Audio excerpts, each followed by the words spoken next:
Hello, everyone. I'm Abdullah Abbas from Group 6 in UPM in Applied Linguistics, Modern Languages and Communication faculty.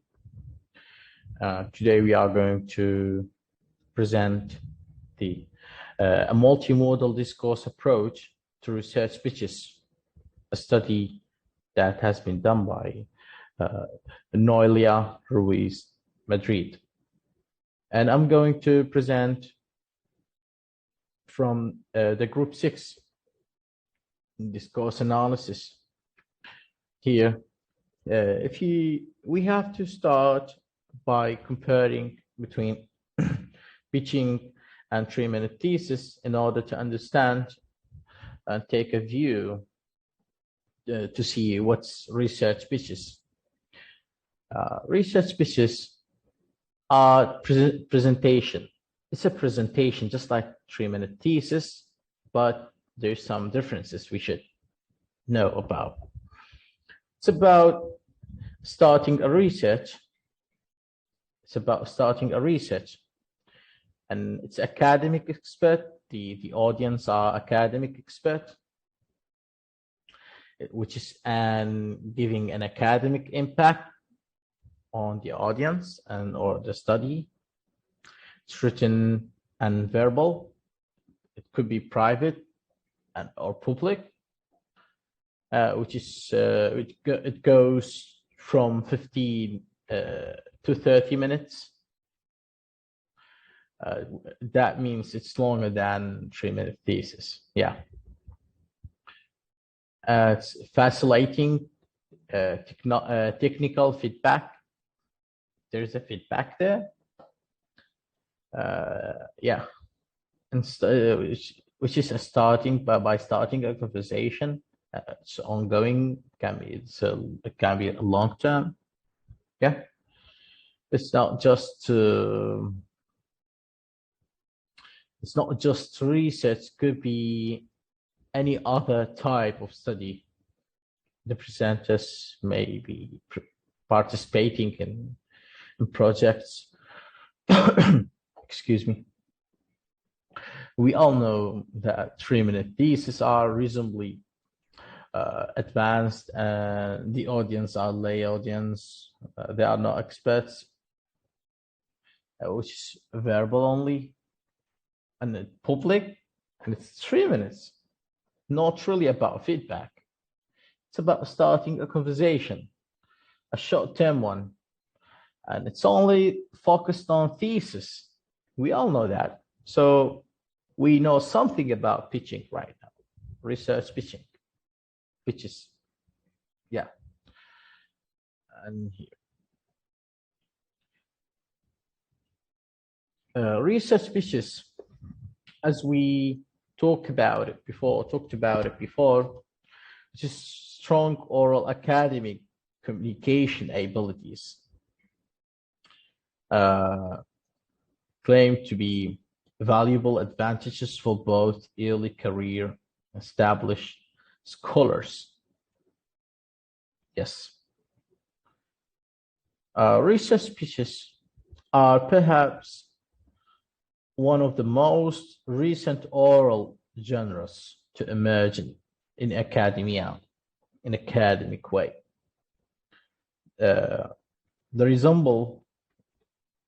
They resemble 3-minute thesis, as we said before, presentations in appearance, but not in details.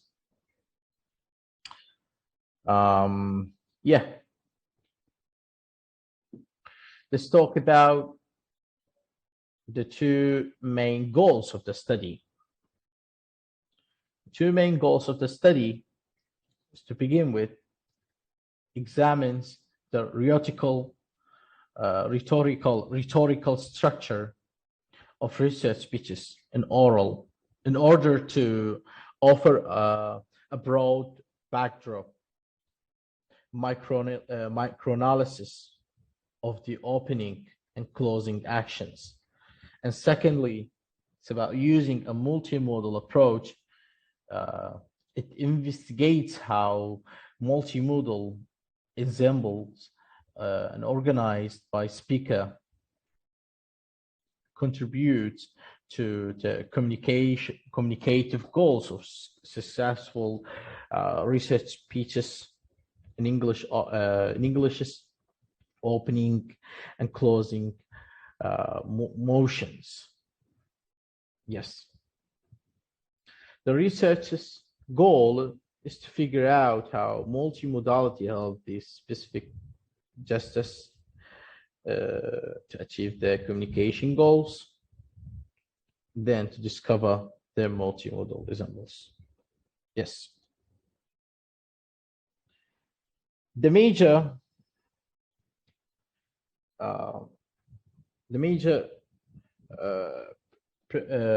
premise to test this idea, to verify the hypothesis, the researcher looks at the previous research here in this research, and on the multimodal discourse analysis approach to oral academic discourse in general, and the research speeches in particular.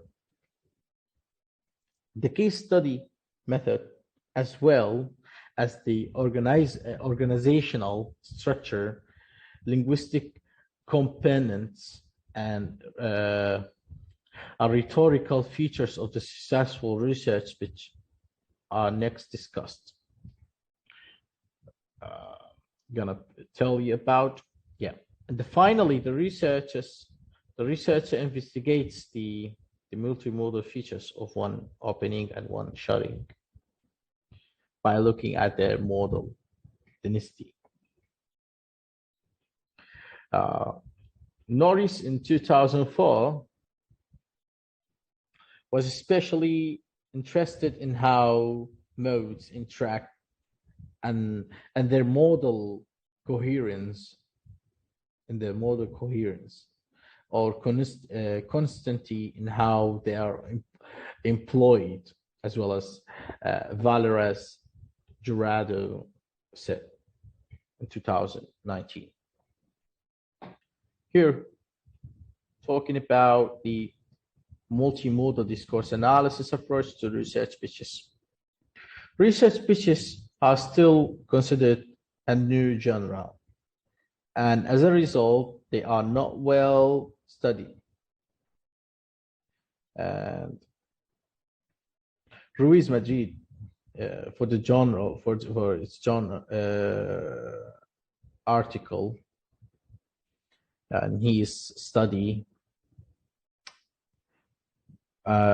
he looked into the way of multimodal, how ensembles are used to realize movements, as well as any aspects that may demand extra pedagogical attention. And as a result, through multimodality discourse analysis approach to research speeches should include the following: a rhetorical dimension to identify and define recurring the points, as well as the investigate disparities among the field. Yes. A multimodal dimension to use the analytic method that considers verbal, visual communication and justice all at once.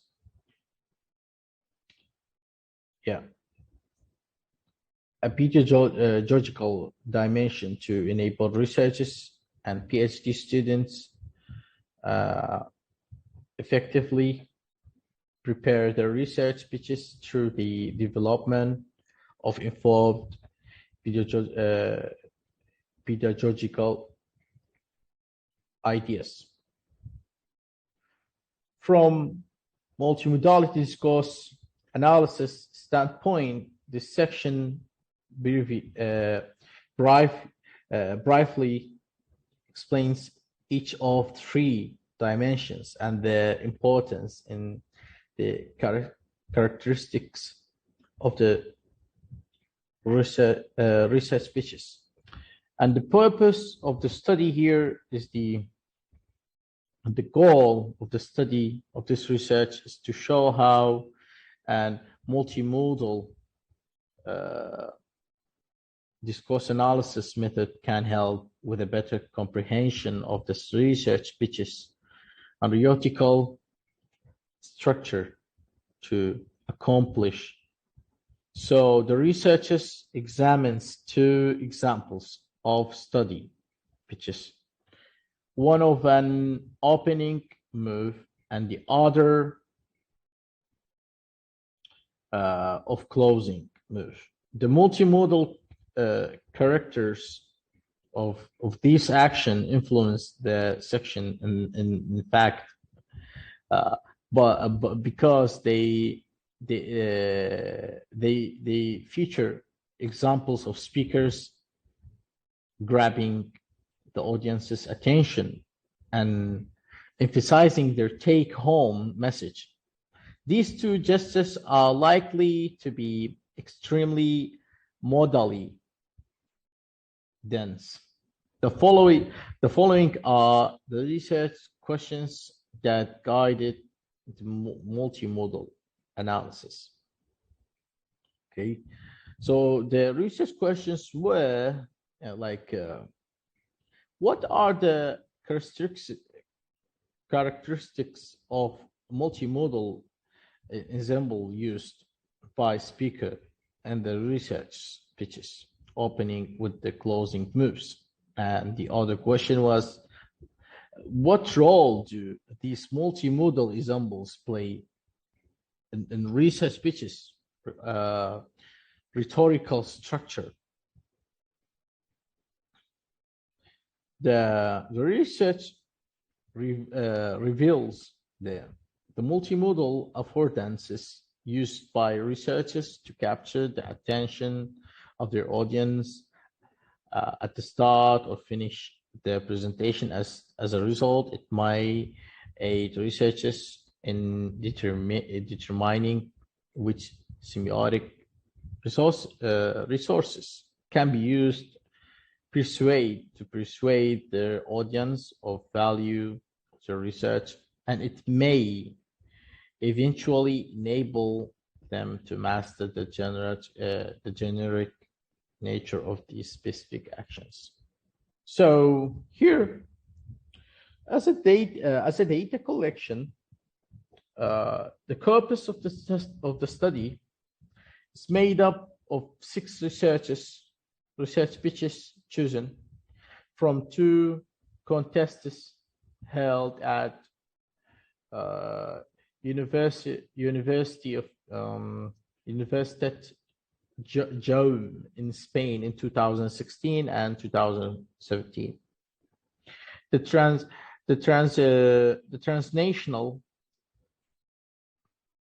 of the university hosted some local events at the first stage of international research pitch competitions. If the research pitches are to be entered into contests and participants must follow these points. These points are the rules. You can say the rules. Yes. Peer pitch, only one speaker is permitted. Only one speaker is allowed to speak for the presentation. Each participant will get 3 minutes to present their findings in English.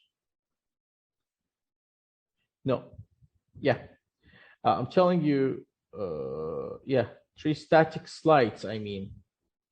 Sorry, I didn't mean. Yeah, 3 minutes to present their research in English, yeah, and 3 static slides are allowed as supporting material. 3 pages of slides, yes. And each participant will get 3 minutes, as we said, and up to 3 static slides.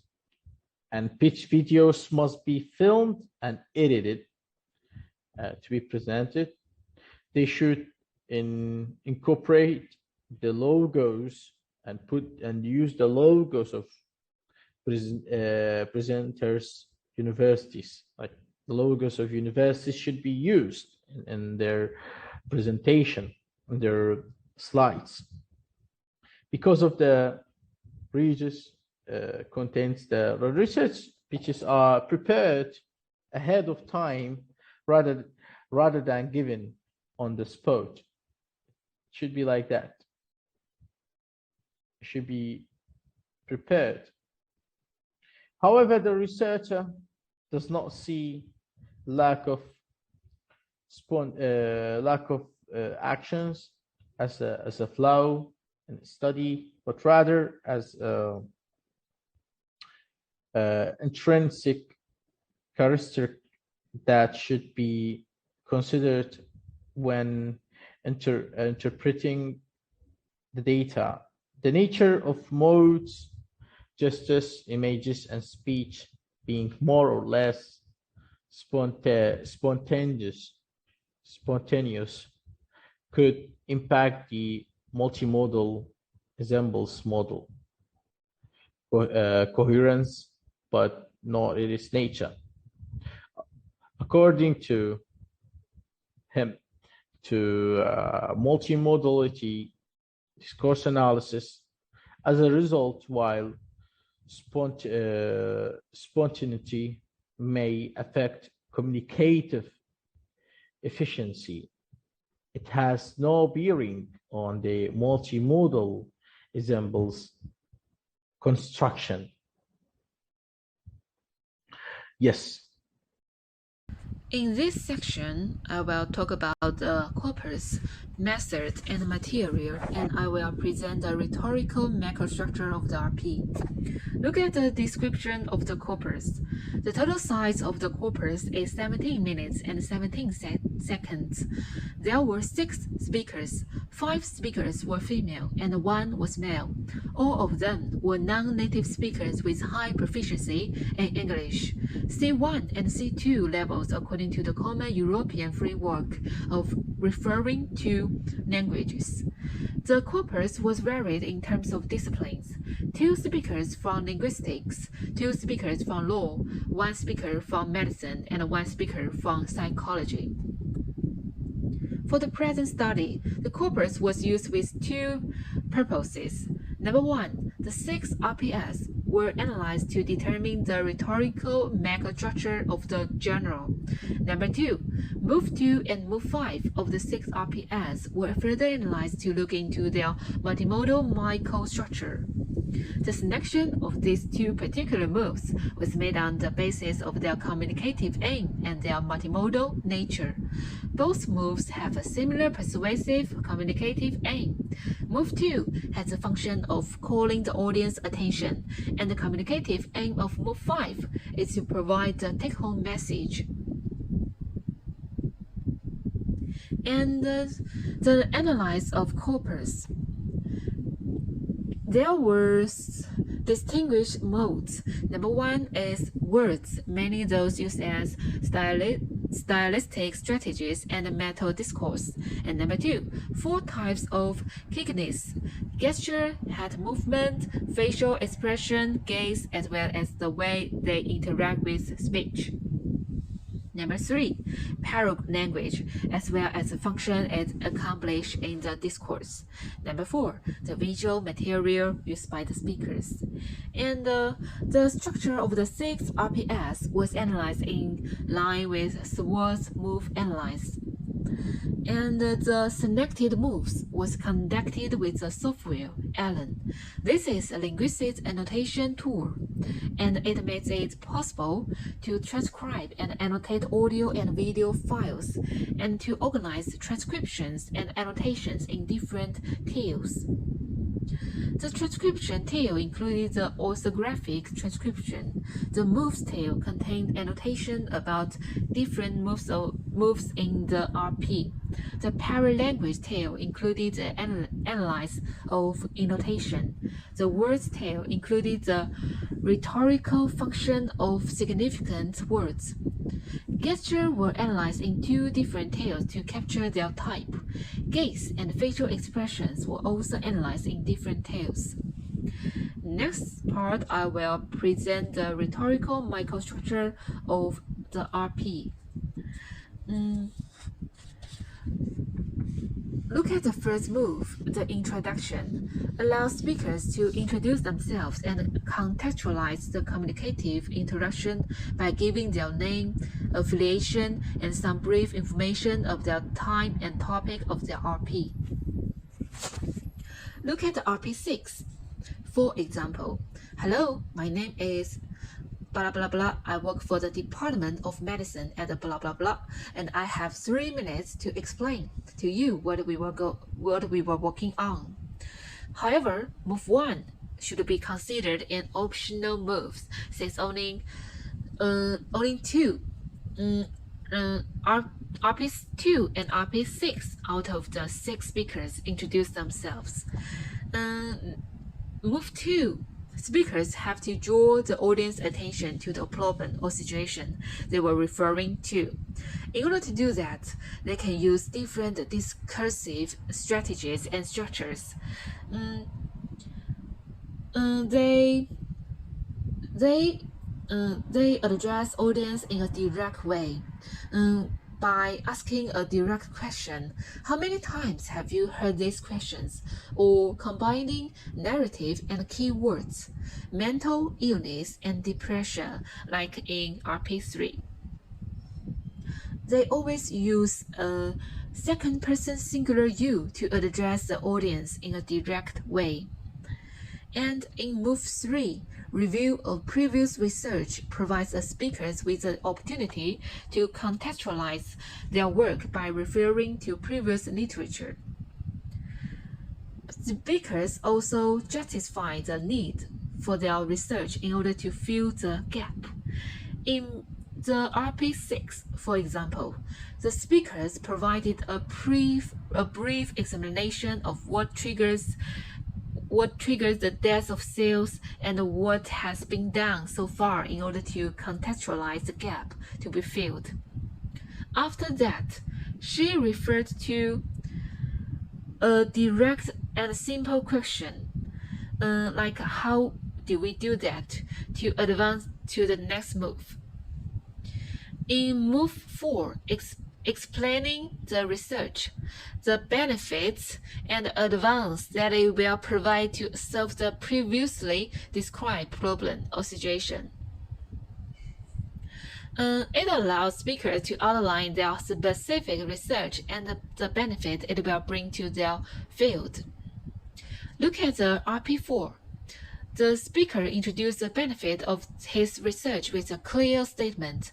Initial results show how nonverbal communication is essential and vital to create an appropriate connection with the audience and pass on all knowledge and meaning. And Move 5, closing, includes 2 steps. Step 1, take-home message, was present in all the RPS analyzed. Step 2, final leave taking, could be categorized as optional because it was verbalized with thank you in only 3 of the RPS.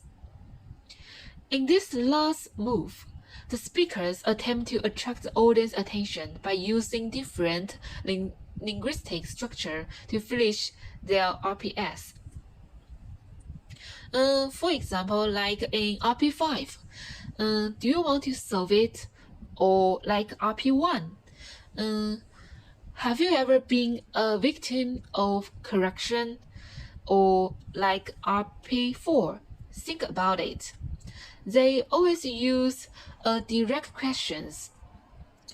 Other structures were also used, such as in RP2.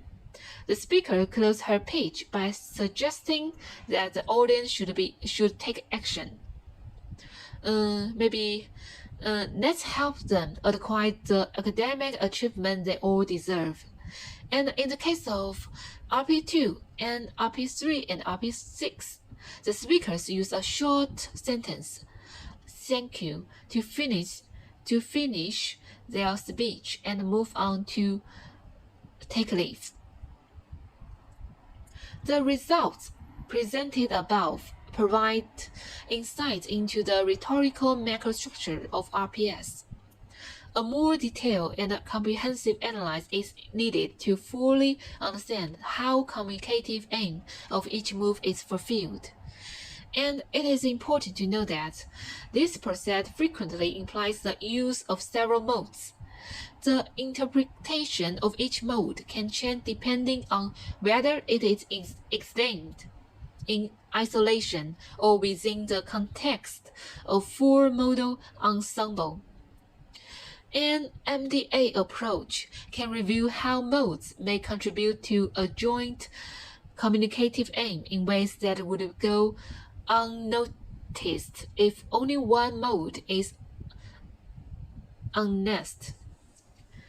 The next session focuses on the MDA analysis of two particular samples. Welcome my partner.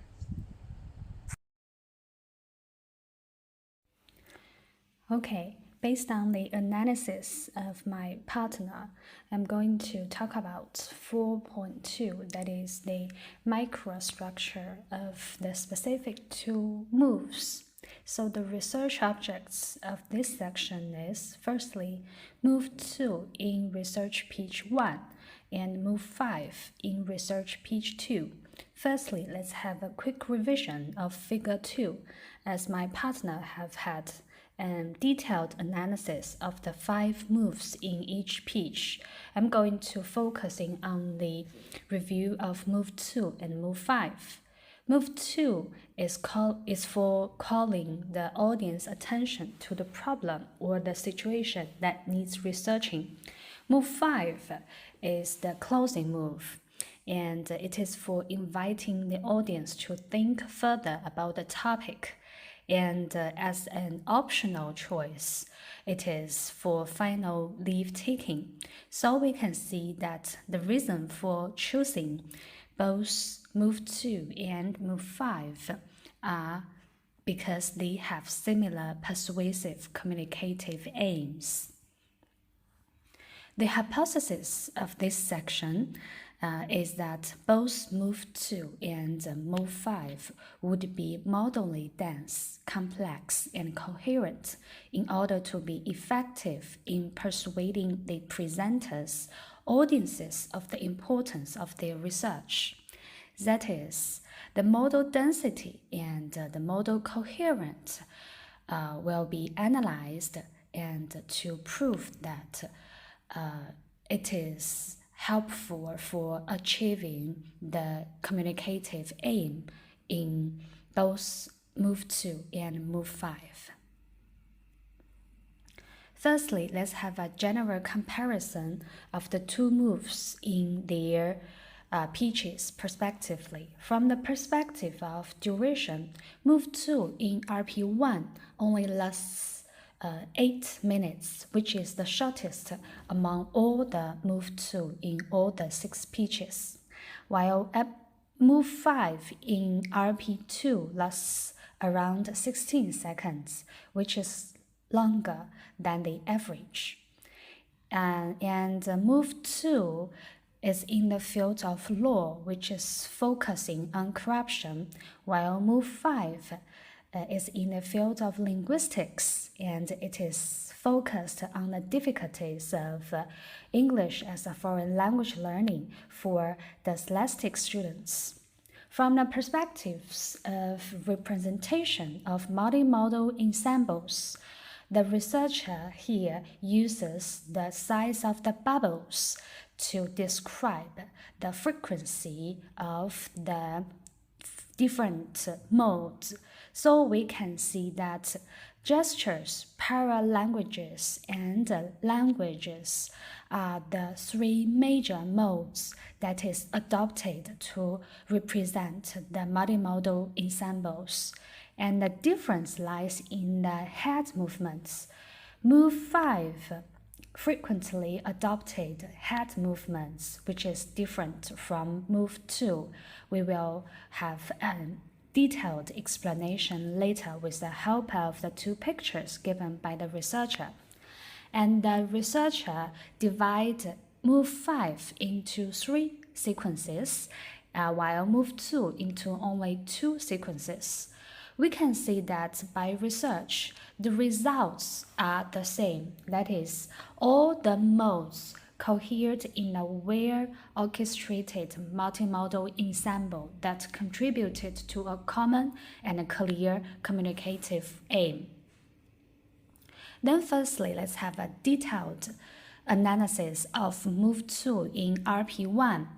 We can see that firstly, from the perspective of scripts and language analysis, we can see that no matter it is in sequence 1 or sequence 2 or sequence 3,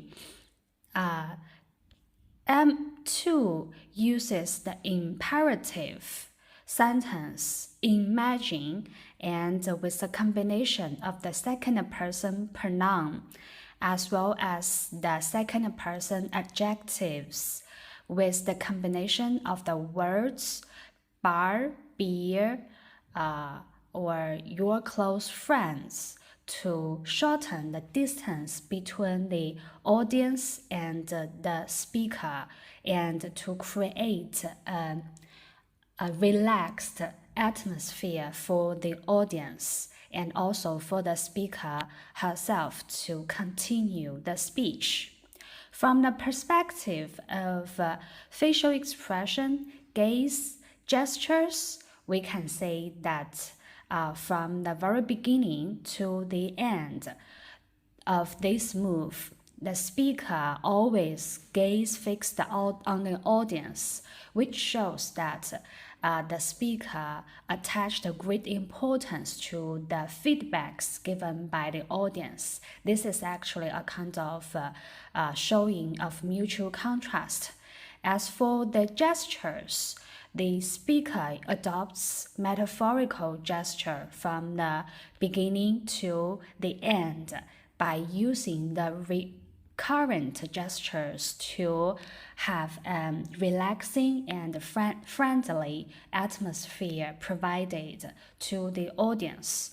And move 2, in RP1, there is a slide supported in a PowerPoint. So we can see from move 2 in RP1 that no matter the language and paralanguage and gestures, those three things functions mainly together to build the mutual trust between the audience and the speaker and to create a comparatively relaxed and friendly atmosphere for the speech or for the research pitch to continue. Then let's move to move 5. Okay. Also, we can see firstly from the script and the language by the words used, let's, and also, which is a suggestion structure with us. This can make the audience feel closer to her final message. And also from the perspective of the gestures, there are specifically 2 different gestures mainly adapted. Firstly, while pronouncing finish the race, an iconic referential gesture was adopted to let the audience visualize the race's progression. And the speaker was aided in reinforcing the meaning of the positive thought by the metaphorical and pragmatic gestures.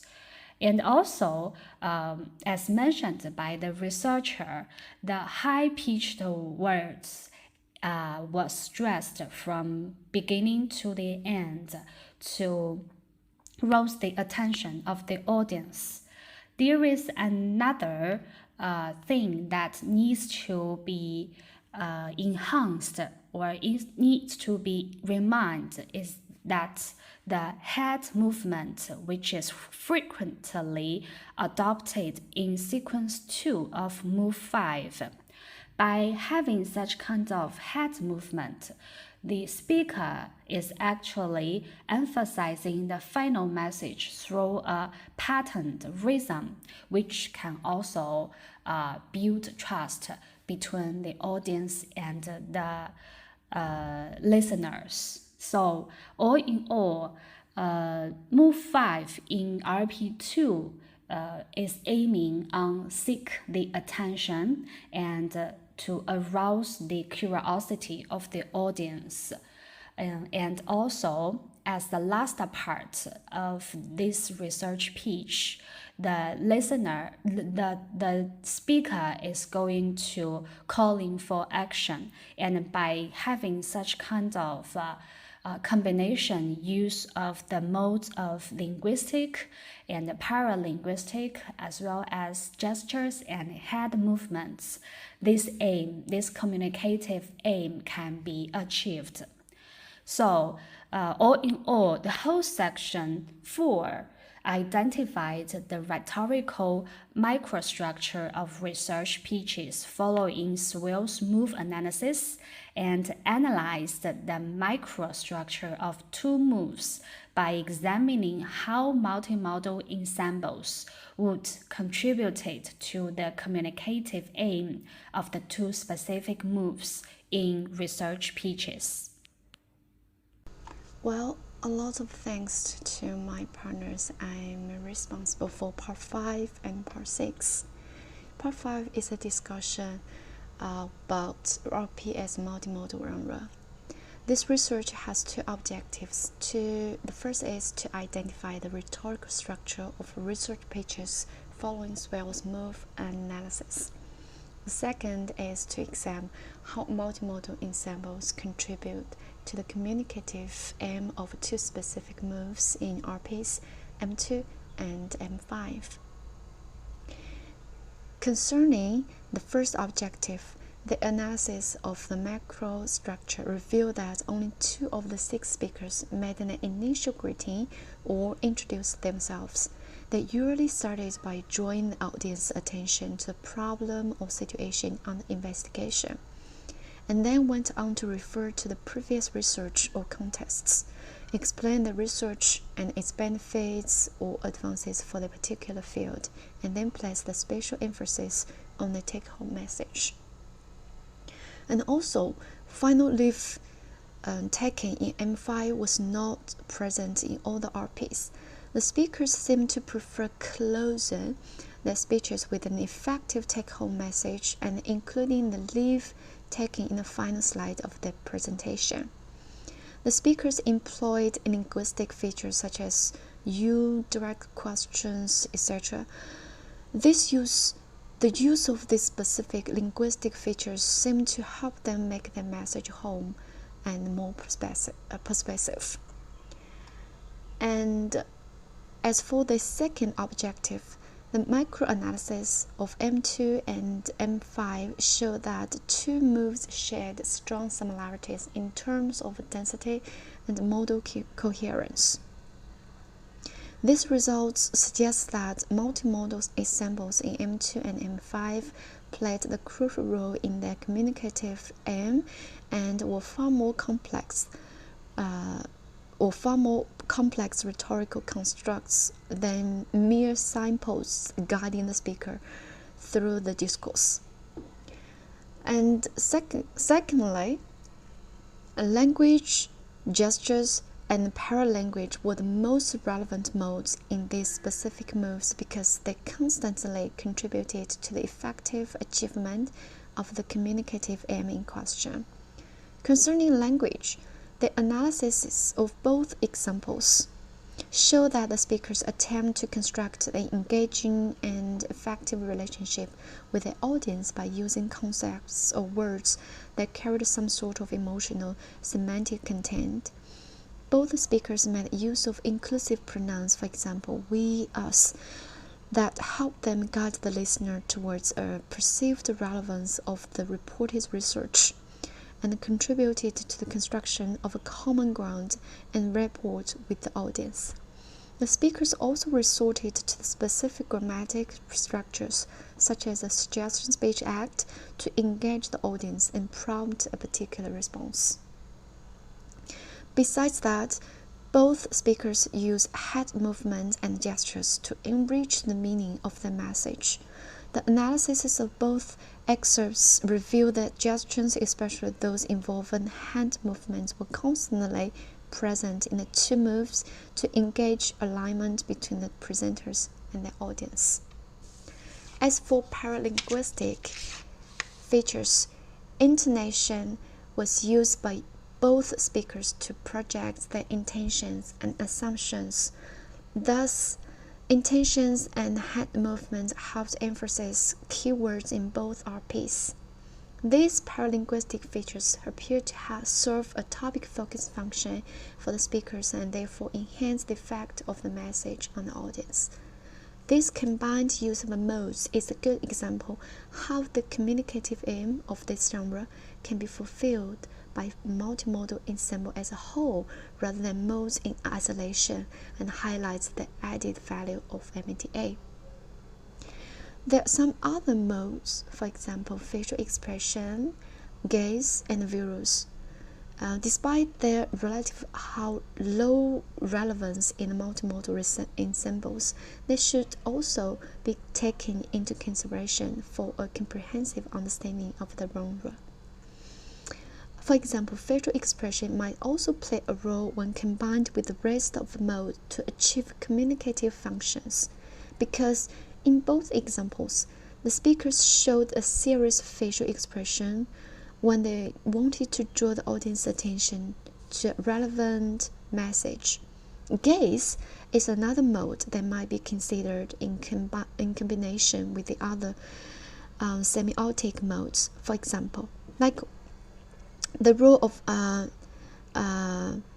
visuals were also limited in the RPs. However, in both examples analyzed, the visuals contributed through images, pictures, figures, and words to the understanding of the message, and may therefore be considered effective supporting mode in RPs.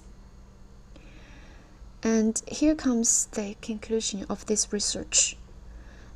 This study has shown that a genre analysis can be done from a wider perspective that encompasses both analysis of the rhetorical structure of the genre and the analysis of different multimodal ensembles. As reported, adopting an MDA approach to a particular genre serves to explore data from a different perspective, that is, going beyond the traditional Swells move model where language is the only mode examined, and to understand how multimodal ensembles contribute to the communicative aims of moves. Indeed, using two examples of moves, this exploratory study has demonstrated how multimodal ensembles effectively achieved the communicative aim. The outcomes of this research have shown that speakers made use of multiple semiotic modes to construct and shape the communicative aim in this particular opening and closing moves. Both moves present strong similarities in terms of mode density and coherence of multimode ensembles. And secondly, in both moves, gestures and paralanguage were the most relevant modes employed by the speakers as they attempted to create a rapport with the audience. Concerning gestures, especially, it can be concluded that hand movements were the most recurrent, especially in those moments when the speakers attempted to encourage alignment between the audience and themselves. Head movements, in particular nods, were also frequently used in both modes. As for paralanguage, it was found that intonation was used by both speakers to narrow down the topic and make it relevant to the audience, especially in combination with hand movements and language. The MDA analysis of both moves also uncovered a lower relevance of facial expressions, gaze, and visuals in the multimodal examples in terms of modal density. However, the author argues that they should be considered for comprehensive understanding of the opening and closing moves in our piece. However, with all these outcomes, this research also carries some limitations. So, for example, concerning the first objective, the corpus of the study includes only 6 orbits. The size of the corpus was in line with previous research and was considered valid for qualitative analysis. However, future MDA research on RPs should draw on larger corpora and more moves to develop a fuller understanding of the genre. Furthermore, this study only looked at one side of the coin because it focused on the researchers' perceptions and interpretations of the empirical data informed by previous research on pitches and the jury's evaluation of the pitches. However, there are some significances of this research. There are grounds, for example, for positing that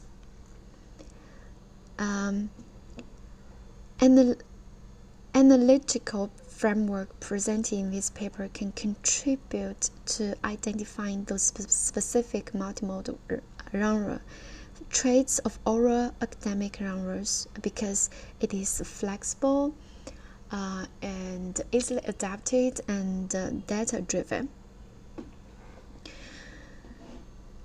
It is also applicable to EAP students and teachers. Results suggest that teaching of research pitches should place more emphasis on multimodal discourse competence because the success of oral academic genres such as RPs depends on large non-skillful orchestration of modes, in particular when speakers are not using the mother tongue. So teachers can create materials from multimodal corpora, such as the one analyzed in this study, and implement a methodology informed by MDA approach followed the study. So to conclude, this study reported throughout these pages does not claim to be exhaustive, but rather aims to pave the way for larger scale studies that can provide more qualitative and quantitative data. The results of such study can help refine our understanding and teaching of oral genres in general and of research pitches in particular. The benefits would include a more authentic and effective pedagogical approach to the development of multimodal competence in key academic oral genres. So that is about our presentation of the multimodal research. Thank you very much.